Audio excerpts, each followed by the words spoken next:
For all the creative neurospicy entrepreneurs out there, this episode is for you. I'm speaking to Celie Nigoumi, a visual storyteller specialising in thoughtful film and photography for brands and individuals.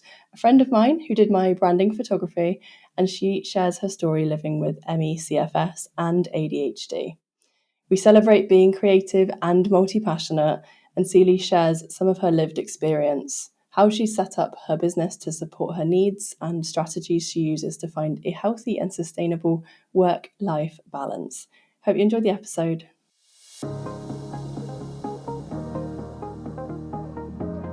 Thank you for tuning in to the Calm Your Nervous System podcast, where you will learn to regulate your nervous system, not just calm it.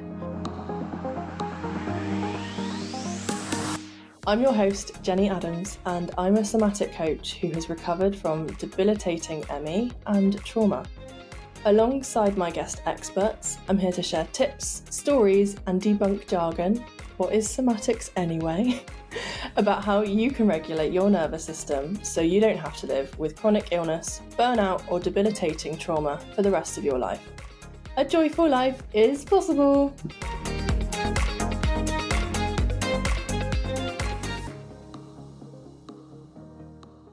So welcome, Celie. Thank you for coming on the Calm Your Nervous System podcast. I know we have met many times in person, and we've got quite a similar-ish story, and I think it's great to have someone on the podcast as well that has a lived experience of ME, CFS, ADHD, being a creative person as well. So yeah, it's great to have you on and share some real life stuff.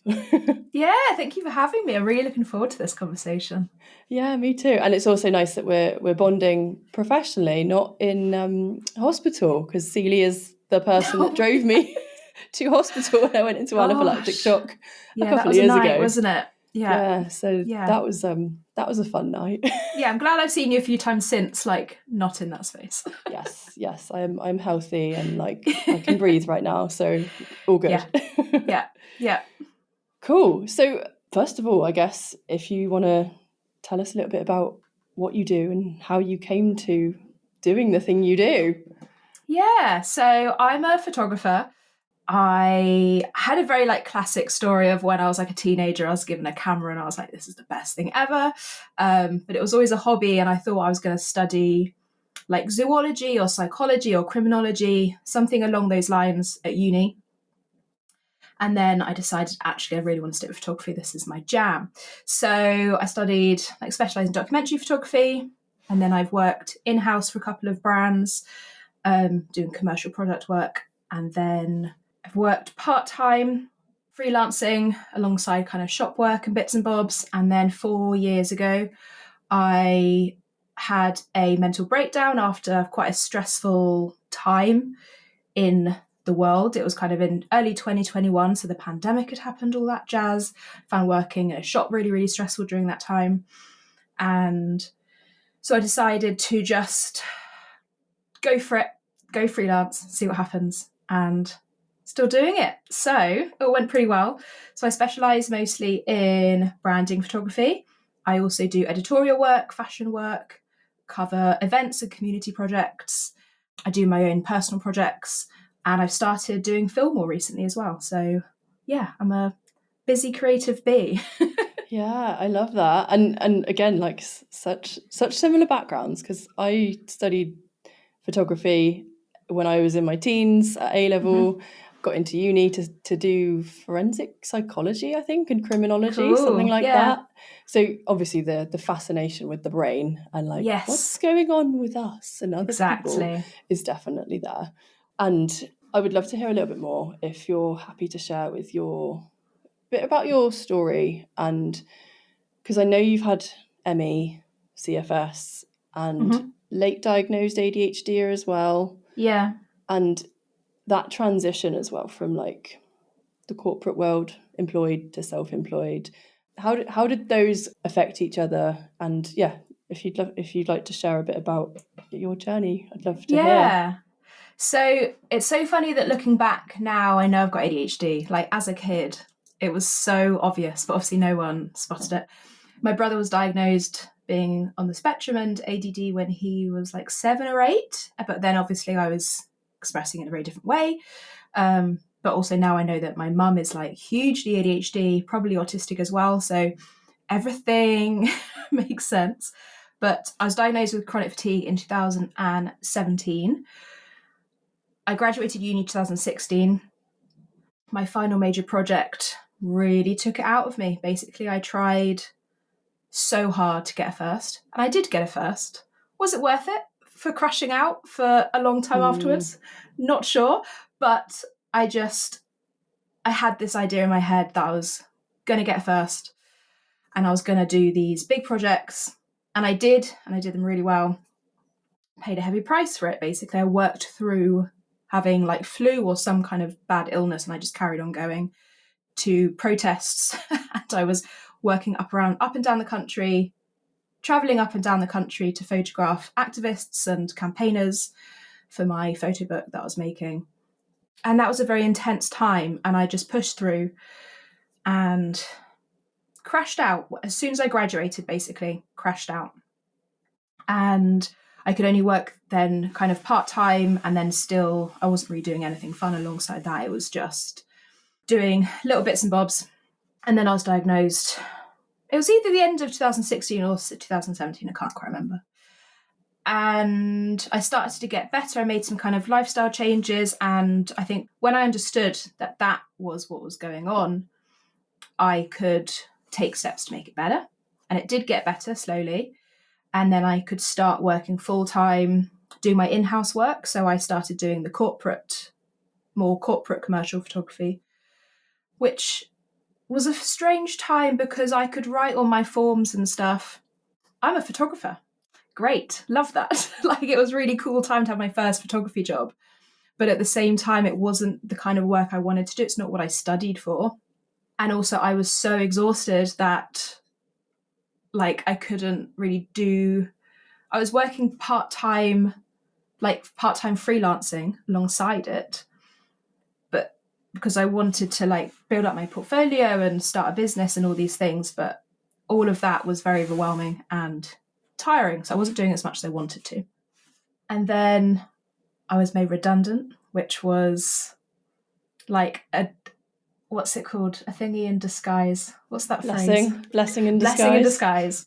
Because at the time I was really upset about it because I had like good friends in that place, and it was a comfortable job at a salary. It was wonderful, all that jazz.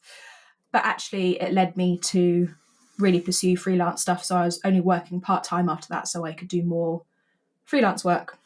And yeah, this time I was still managing my chronic fatigue. It was very much like still a big part of my life, but I was getting on and I could deal with it quite well. And this is also when I started learning about ADHD. I hadn't considered it before kind of lockdown time. And one of my friends said that they were pursuing a diagnosis, and I was like, oh, that's interesting. We're quite similar people.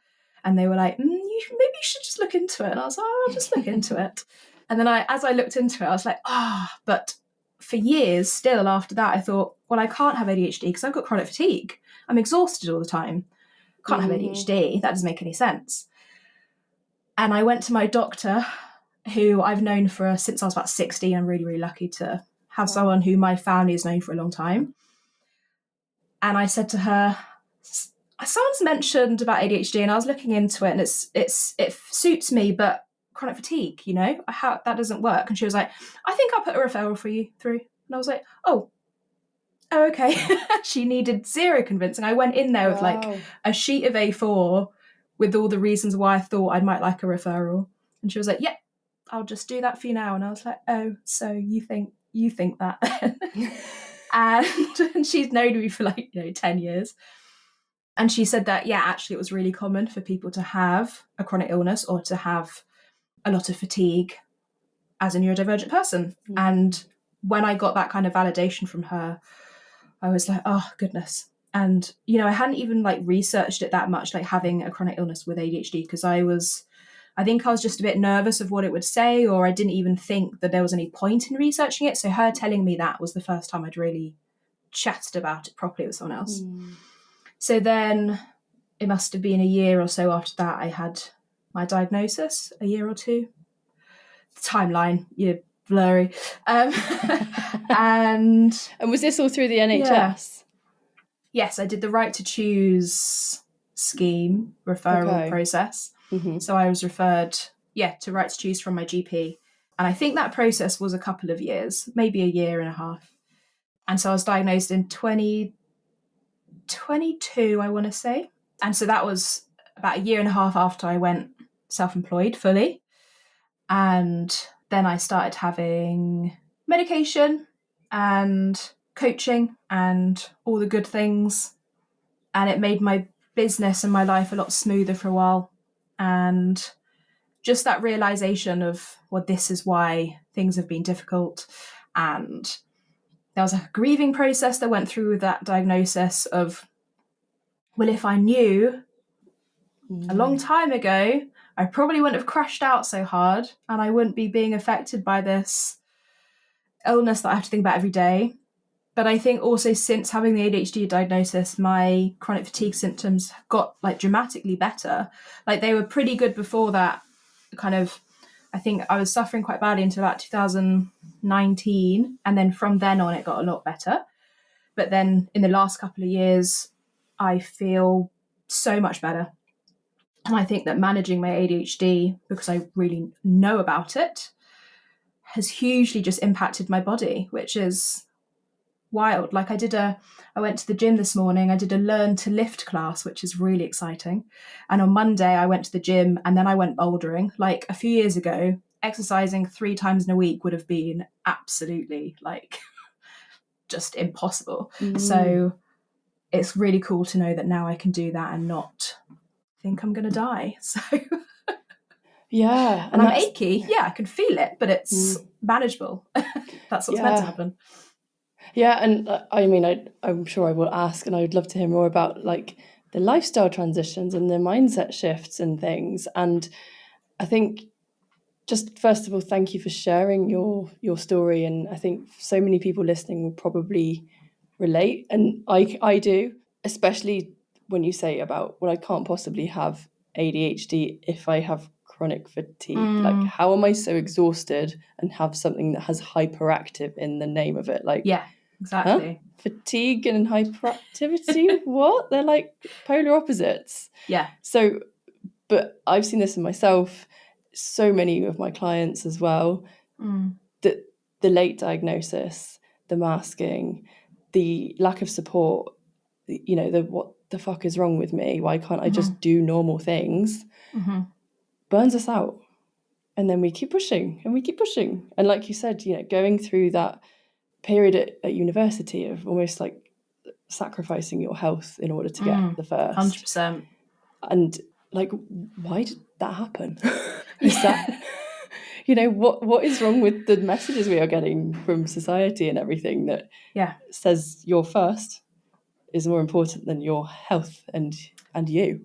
For sure. Yeah. And I know that like it wasn't like a family friends thing. I know that it wasn't like an immediate person relationship, because my family have always been the most supportive of me pursuing like a creative career as well, and wouldn't mind if I failed uni, they'd be like, okay, fine. But like they wouldn't be, you know, angry or disappointed. They would just be like, oh, I'm sure something was going on, we'll help you with it. So I knew that I didn't have to get a first for anyone. I just had it in my head that is what was going to happen. And I did it at all costs. And I've been thinking recently that I've got some quite autistic traits, which I don't know if it's because there's such a correlation, like overlap between ADHD and autism, or if that's something that I do experience as well. I'm not really that concerned to find out. It's just something that I'm noticing within myself.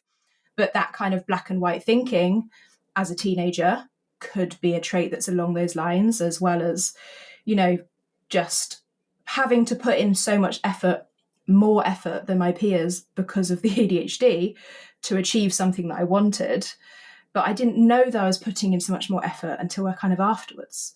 Like at school, all of my school reports was stop talking. And I would get moved. Like every single class I would get moved. to another table, and then I would just chat to them. But the thing was, they'd be like, Celie, just finish your work. And I'd be like, well, I have finished it. Why? I do the same. This is why I'm talking, because I'm bored now. Yes. So, I've whizzed through it. Give me more work. I'm bored. So it was a really weird time, like, and I was a very high achiever at school. Like, I wasn't like an A star student or anything, but I did well, but people were also annoyed with me. So, yeah, it's just weird to look back on it now. Yeah, and again, I wonder how many people can relate, because I certainly have a similar story to you, and all my school reports were like, if she would just apply herself and stop talking and distracting herself and other people, then she'd be top of all the sets. And even then, but I would hear from partly parents, but also partly society, is that you have to go down the academic route. You have to, be the best, work hard. That's the only kind of choice you have in life. And I remember getting 13 GCSEs, which is almost unheard of. And I think my mum's response was, but you didn't get any A's. Like, I got 13 GCSEs. And like, for anyone who's listening that might not be in the UK, the average is like, what, maybe 5 to 7? And I had nearly... I think I had 12 or 13, yeah. Okay. And one was a BTEC, though, but that's like a double. I remember got to the, it was like a food course thing. But yeah, my certificate book is pretty thick. Yeah. Always learning something. Oh, yes. And that's such a good point, because when we're talking about ADHD and neurodiversity as well, and, whatever flavour of spice we are, there's almost always that curiosity and that like hunger for learning and wanting to seek out new experiences and new training courses and like all the things. So I love that you have found your passion with photography. What is it that's kind of anchored you to photography, knowing that is the thing that's your thing that you come back to? Because so many of us question, like, is that the thing? Is that the latest fad that I'm going to get bored of soon? What's different about photography for you? I think, so when I was at school, I was heavily into sciences, physics and biology. Chemistry, never really so much, but physics and biology, I was just so intrigued by. It's that curiosity. Like, I was like, it's insane that a tree just grows and it's naturally the best version of itself, and then it, feeds the birds and it does blah, blah. I just thought all of that, like how everything works. And I was always obsessed with wildlife documentaries. And I found just physics fascinating, because you can't see any of the things that they're talking about. They're just like, you have to believe it's happening. And you're like, wow, I thought that was just amazing. I think I got like an A star on my physics GCSE, which is insane, because I hated if anyone physics. met me, they'd be like, how you? But I was also at the same time really into art. I was really into my creative things. My family is pretty artistic. My dad used to curate museum exhibitions at like the V&A and stuff. My mum was like a family art workshop facilitator, and is super creative. Both her parents are artists, so like it was just always around creative things. So I was always into art, all types of art. So when I like discovered photography, I was like, this is the most perfect combination of science and art.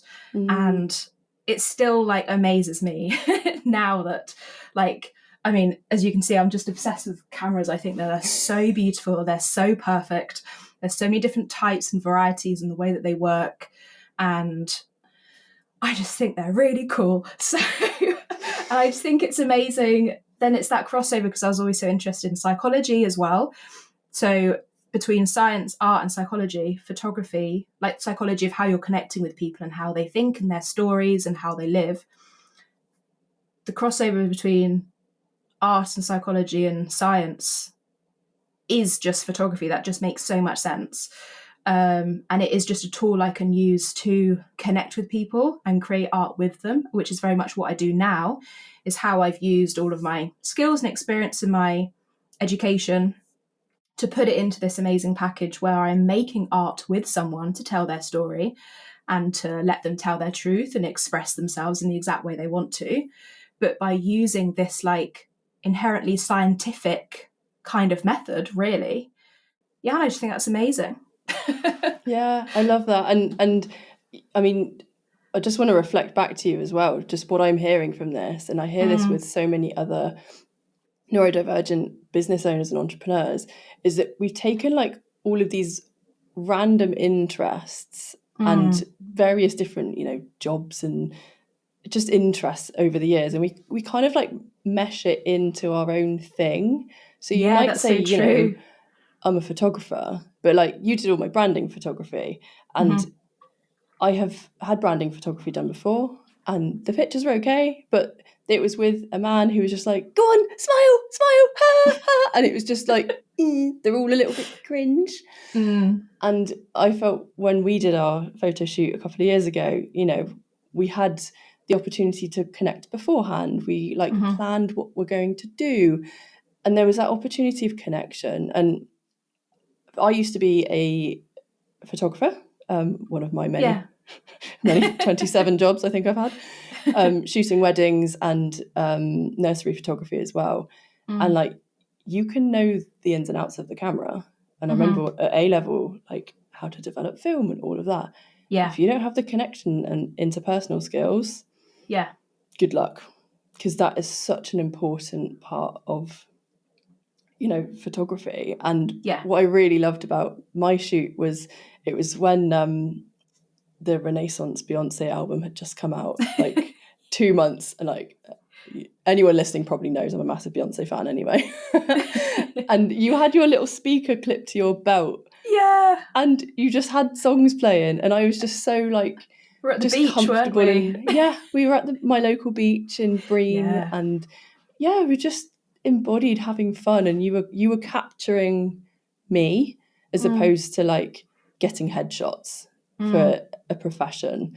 And I think that's such an important skill to have, and also like for me as like the client, I guess, but also I'm hearing from you and seeing what you do, you have brought all of these skills together as a neurodivergent person and made them into something wonderful, rather than trying to squeeze yourself into a box that you don't fit into.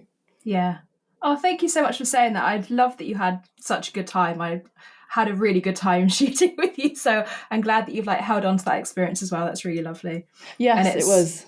Yeah, it's interesting what you said about fitting into the box, because I did do that for a few years. In my in-house jobs, I molded myself into the studio photographer box, being in an office, and didn't work. Wasn't my vibe, but I learned a lot from it. I'm glad that I had that experience. But yes, I much prefer being a freelancer and do my own thing.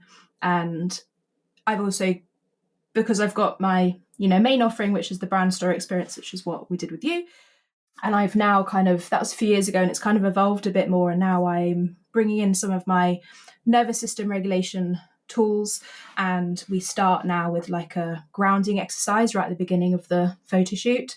So we just sit together for a few minutes, play some nice music, and we just have like a breathing exercise, remind ourselves why we're there, set it into the space. And that's such a nice way to start it as well. So I'm kind of picking up new interests and like learnings and just bringing all that in together, which is wonderful. And I've started to share kind of all of like my love of photography as well on my photo walks, which you came to as well, which was so nice. So the next one's in London, but that's also just another way that I am sharing this passion with people and helping people to connect with their nature and surroundings, which is obviously a huge passion of mine, through photography, which is another passion of mine. So it is like, as you say, it's just bringing it all together in the right bubble, I guess. Yeah, and making it your own individual, like only you can do what you're doing, in the way you do it. Yeah. And I say that to you, Celie, but also to you listening, to anyone, like, let's embrace all of our wonderful quirks and the mishmash of all the things that we have learned. Yeah. And you've mentioned about like you know, having to kind of fit into this box, and you've done some of the more like corporate stuff. Mm-hmm. How have you shifted from there to where you are now? What did that transition look like for you? Messy. Was not a smooth line for sure, and it's still Never like is. no, and it's still kind of changing now. Like things are still developing and progressing. But so yeah, specialised documentary photography at uni. I then got this first in-house job doing product photography, was there for about a year. As soon as my contract was finished, I left. They were like, please could you stay? And I was like, nope. Moved on to a second product photography job, was there for a bit over a year and was made redundant. And then I was doing freelance work, just saying yes to everything alongside having a shop job. So I was doing events, I was doing weddings, I was doing mostly dog photography, which I loved, but physically very demanding. Oh, yes. And as someone who was still recovering from chronic fatigue, wasn't the ideal job for me. But it was through the dog photography that I kind of rediscovered portraiture. So during university, I did a lot of portraits, kind of stopped it for a while when I was doing my in-house work. And then, like, when I was on the dog shoots, the owners would be like, oh, could I just get a quick headshot for my business page? And I'd be like, yeah, sure. And then I realised, I was like, oh, this is quite fun. I actually really like doing this. So then I would incorporate more like owner dog portrait pictures and would start sharing more portraits that I was doing on my Instagram and stuff and on my website. And I started getting more bookings just for portraits. And then I think I did my first like proper branding session. It was like a month before lockdown, before the first lockdown. Oh, wow. And I was like, but I've just found my thing. I've just found the thing that I really, really love. And I couldn't leave the house. So then it was a while before I did that again. But yeah, that was it. Like when we like, you know, planned it together, did the session at her house. It was for a psychologist.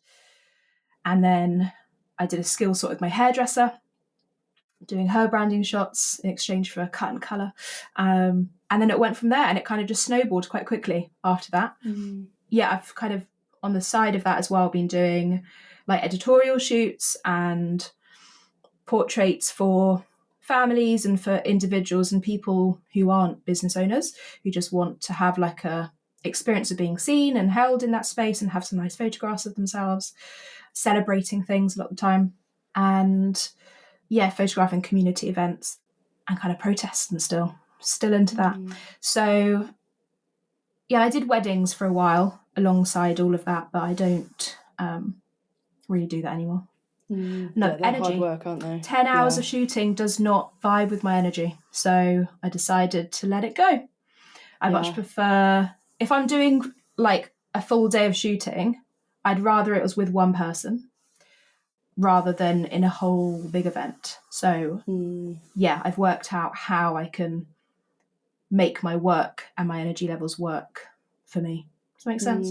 I've worked out how I can make my can't think of the term, the right phrasing. Balance? I found balance, that's the thing, between my energy levels and my work, and I've really nailed that now, and I feel comfortable with all of that now. Amazing. And you mentioned earlier about this transition, this understanding of having the ME CFS and the ADHD and balancing and managing those alongside a career. So can you share some of those sort of lifestyle changes that you had to make, and like what helps you keep going in a sustainable way now? I think starting to look at things a bit more strategically helped.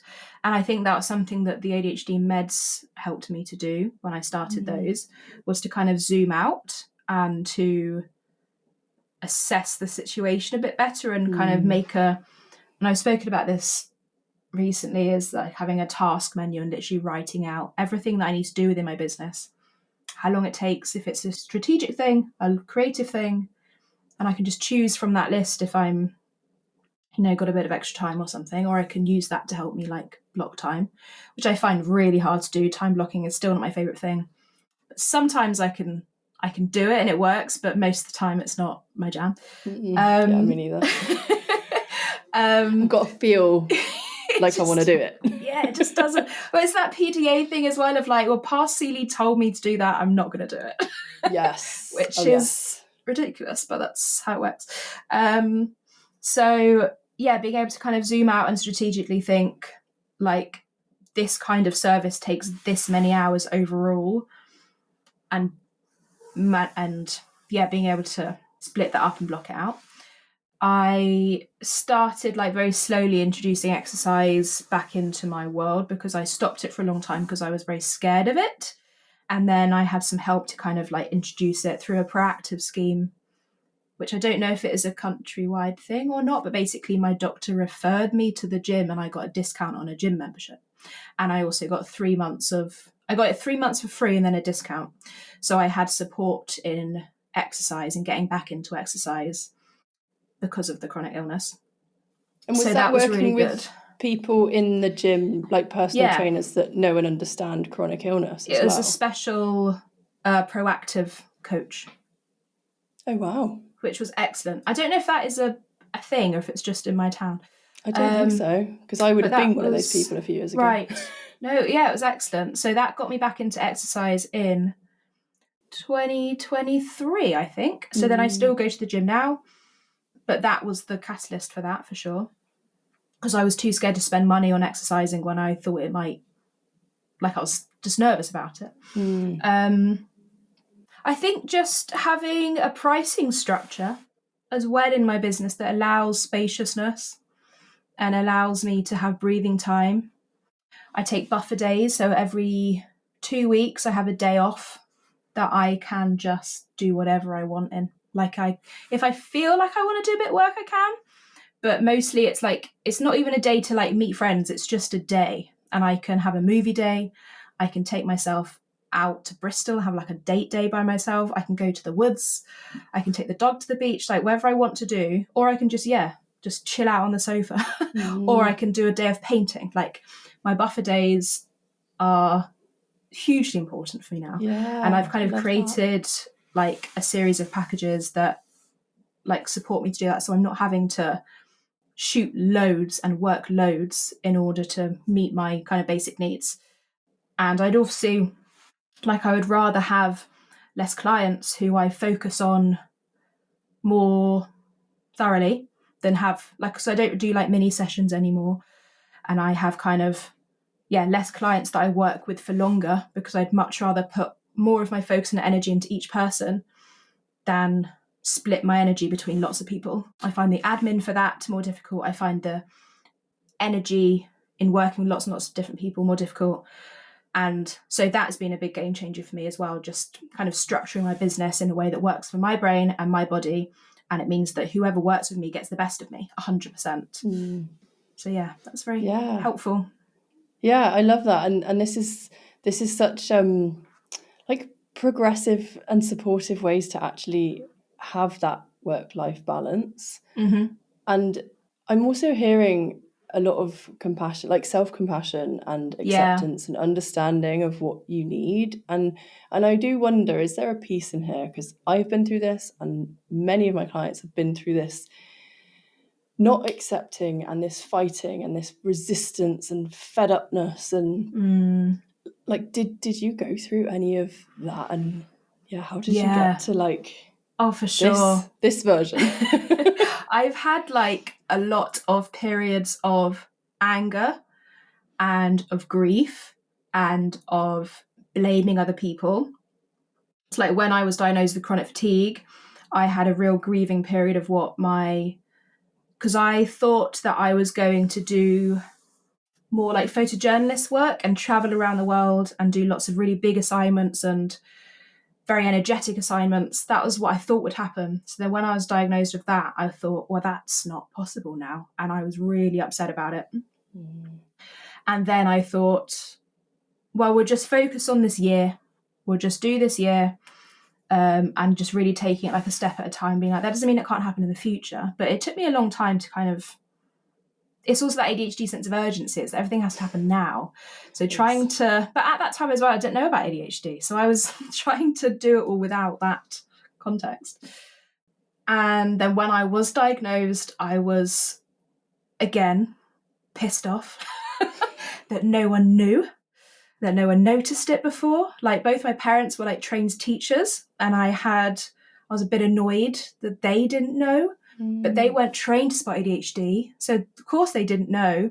But I had a bit of like, oh, but you worked with kids. And then and teachers, like, I was putting a lot of blame onto people for not diagnosing me earlier. And I was grieving again for the kind of life I could have had if I knew earlier, and then I wouldn't have got chronic fatigue and all that jazz. But then it was really the nervous system regulation coaching. I know we have the same coach, and she was the one. So that was last year. She was the person who really helped me to like uncover that self-compassion, and to learn that it's no one's like fault. It's just how it is. And that's okay. And we will move forward with what we have now. And that was a huge game changer for me, because I was holding on to a lot of stuff. But I think also, like, when I did get diagnosed, and I had, for like 2 weeks, I was really sad and really angry.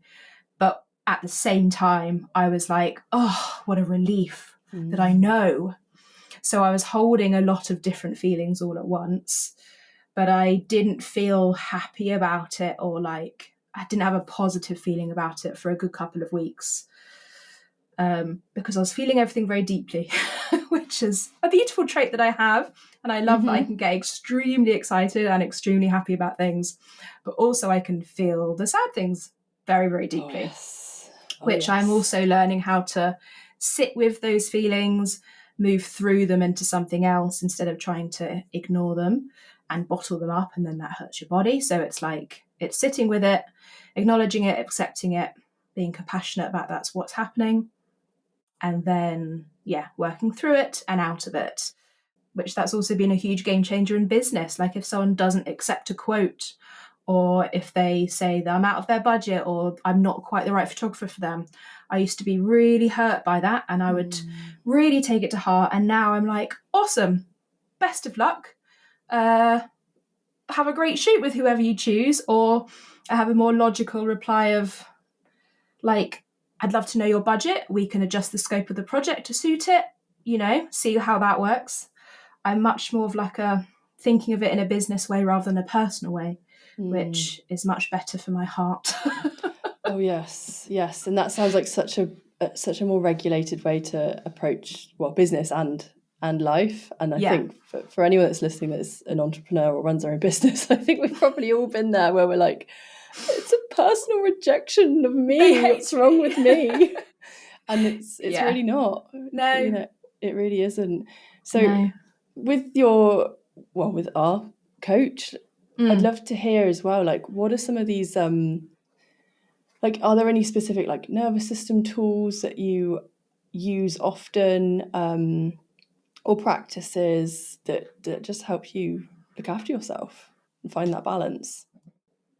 I think things like, when I arrive somewhere, so I struggle with like change of circumstance, change of situation, which is one of the reasons that I had such a hard time in the job that I ended up having a bit of a breakdown from.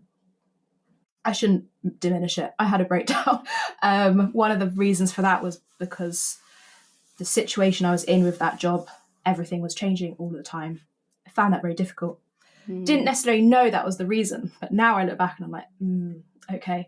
So I sometimes struggle with, if I'm driving to an event, I will now sit in the car for at least 3 minutes when I arrive.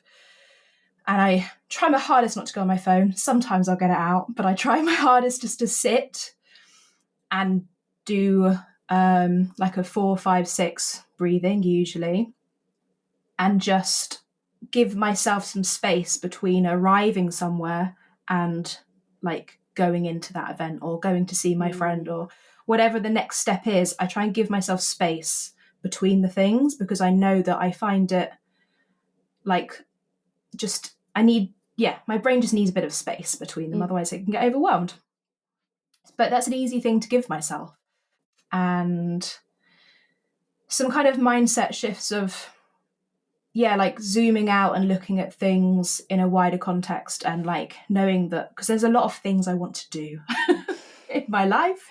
Oh yes. I've got a big old list of goals, which I'm fully like confident I will achieve. Like I have an unwavering self-belief. I always have. Love that. I want to do them all now. And I have to sometimes zoom out and think, what is a priority right now? What can I do in 3 years when I've got more experience, or this other thing has happened which will enable me to do that? And I think that the nervous system regulation has helped me to just kind of slow down enough to zoom out and prioritize things easier. So I think those are kind of like quite day-to-day things. I can't think of anything like off the top of my head. I will as soon as we finish the call, obviously. Well, the ones you've shared are really, really helpful, and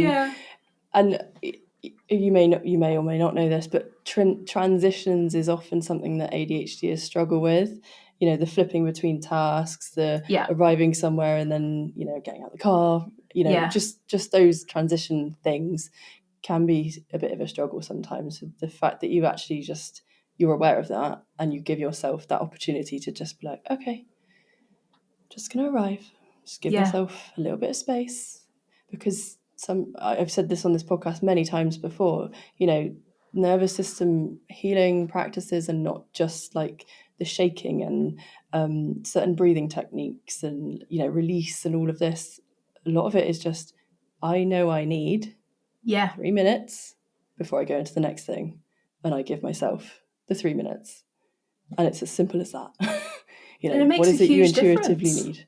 Yeah, it's that thing of also knowing where, because I think it's quite an ADHD thing. Obviously we've all got different experiences. But when I started working with her, I really struggled to like locate where in my body I was feeling things or what I was even feeling. It was just like a general sense of overwhelm. And I've heard ADHD be described as chronic overwhelm. And when I heard that, I was like, oh gosh, that makes a lot of sense.